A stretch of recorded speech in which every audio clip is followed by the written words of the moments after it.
Thank you, Daria.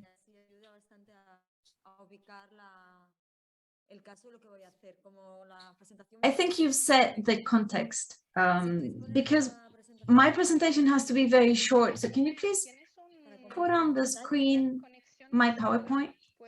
Edurne, your connection is not very good. Maybe you can switch off your video. Vale, perdón porque es que estoy... Is it better like this?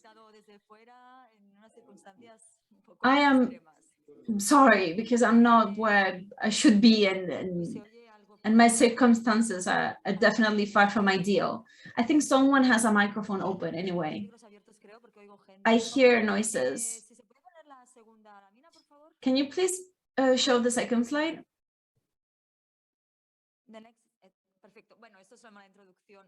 Principalmente lo que estaba viendo es que en términos de servicios públicos está en un escenario como ha planteado Daria. As Daria was explaining, we are facing now huge challenges.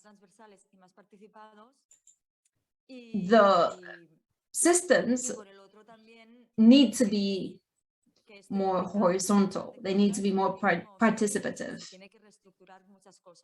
We definitely need a deep restructurization, a new structure. We've talked about this, democracy, even the structure of public services.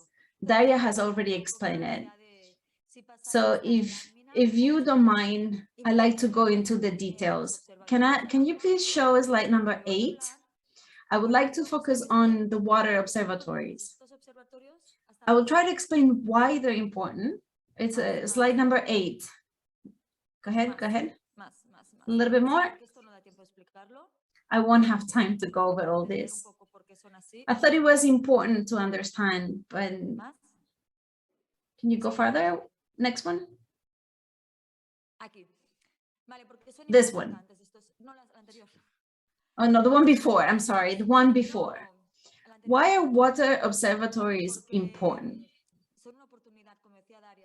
Well, because they bring an opportunity to bring about changes, cultural changes, and of course at a technical and a practical level. Why do I say cultural changes? Because there is a relationship with water, and the relationship with water is cultural. So through the observatories, we can bring about changes that are related with a holistic vision. It has to do with the exercise of public responsibility. That's why it's so important that these tools, these observatories, are articulated with the operator that is actually providing the public service.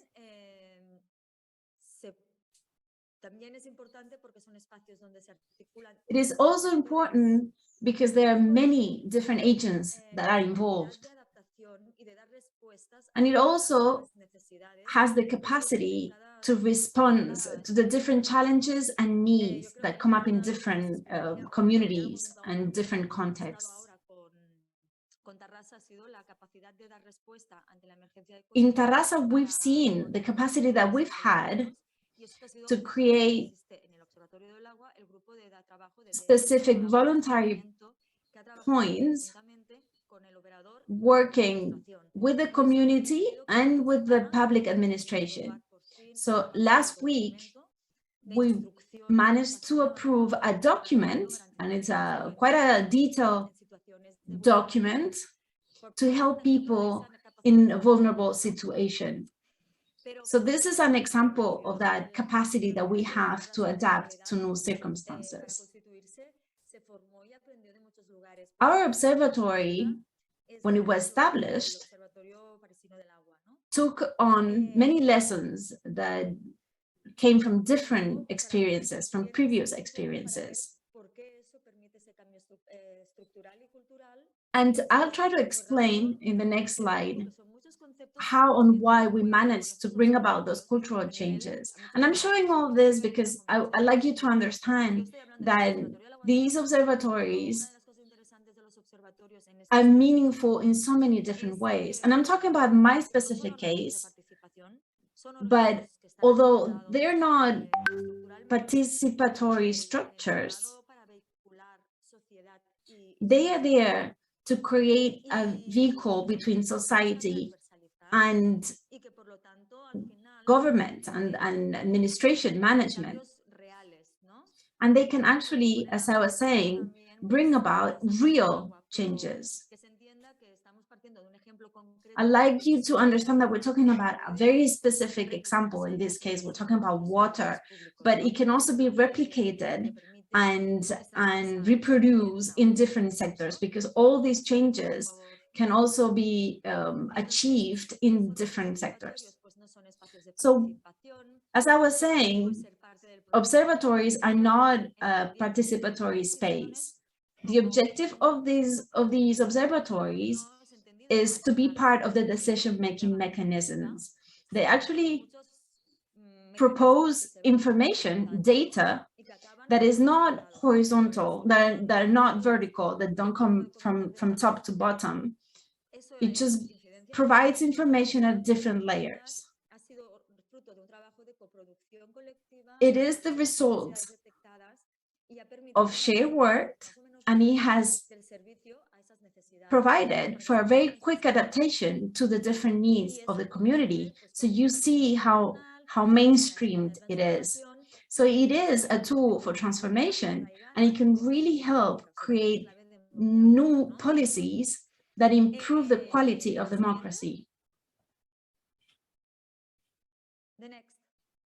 Can you please show the next slide? Next slide, please. No, the one before. Can you show the, yes, this one. As you can see here, we have where I say government is the administration, the administration of the public goods. And in this case, is the City Hall of Girona. From the City Hall, they're also thinking about creating their own water observatory. In this case, it's very interesting because there are three different cities, three different municipalities, but the observatory has to be linked to all three administrations. So these are the three legs that are in charge of the management. So the government is the level where public policy is created. And over here, we also see the operator, but the operator is focused on the execution. So they're actually managing the service providing part of it. And the last leg is the citizens. We can carry out consultations or other measures like this, but we're actually talking about how you create public policy. Can you show me the next slide, please? The next one.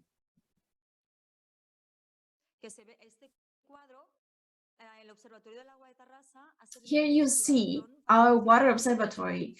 This has been an inspiration to create different open projects where they're creating new observatories within Spain, but also within Catalonia. As you can see, just only one belongs to one city. All the others cover bigger territories, but all of them share some common features. And this is related to what I have just explained. That's why Terrassa is an inspiration. It's the same thing with Paris. It has a very interesting vision of being more integrated with the ecosystem. All these observatories are now in the process of creation, and they're more sensitive, they're more open because they're being created at different time where the debate is more mature. So we can create a stronger links with different aspects that are related to water. And I say water because in this case, we're talking about water. So in the next slide, can you show me the next slide? If you look at this, you see plenary. The plenary is where all the agents that make up the observatory work together. There's, of course, a standing secretariat, and then there's, of course, TAIWA, which is the public operator. The standing commission is made up one person coming from each working group. All these working groups are horizontal. So what we're trying to do, if at all possible, is that in all these working groups, there's people coming from the citizens who are organized, platforms, different NGOs, civil society organizations, workers, because we wanted to have public workers in there, and also technical staff from the local government, so the technical personnel, and then some public function as well.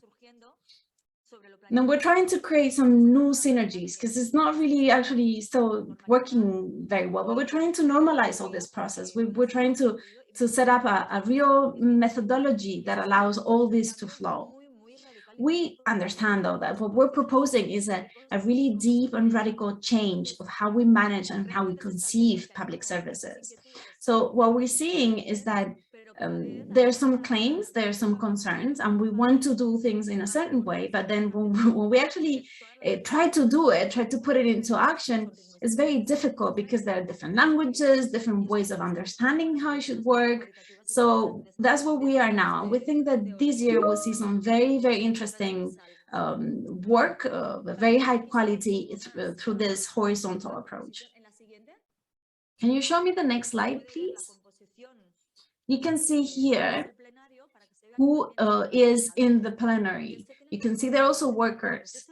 And during the whole remunicipalisation process, there was a debate around different issues, but there was one sector that was never represented, and those are the workers. In this case, we're talking about the workers from the operator. Let's not forget that public servants, they're also workers, and they're also related to the service that we're trying to provide. In any case, we try to get people from the company also represented on the plenary. What we've seen is that not all workers are represented in the works council of the companies. So we tried to organize the workers from those companies. We created an assembly and tried to add some more members to the works council of the company. We wanted to have different opinions, different sensibilities from all the members, from all the workers from the company. As you can see in blue here, there are two functions that really set apart our observatory, because I insist is not a place of participation. It's really an observatory to improve the service that we're providing. Now we're talking about workers. So what is the most interesting point here? We're talking about creating a change. We want to change the notion of responsibility of what's public. What is public? What is a public good?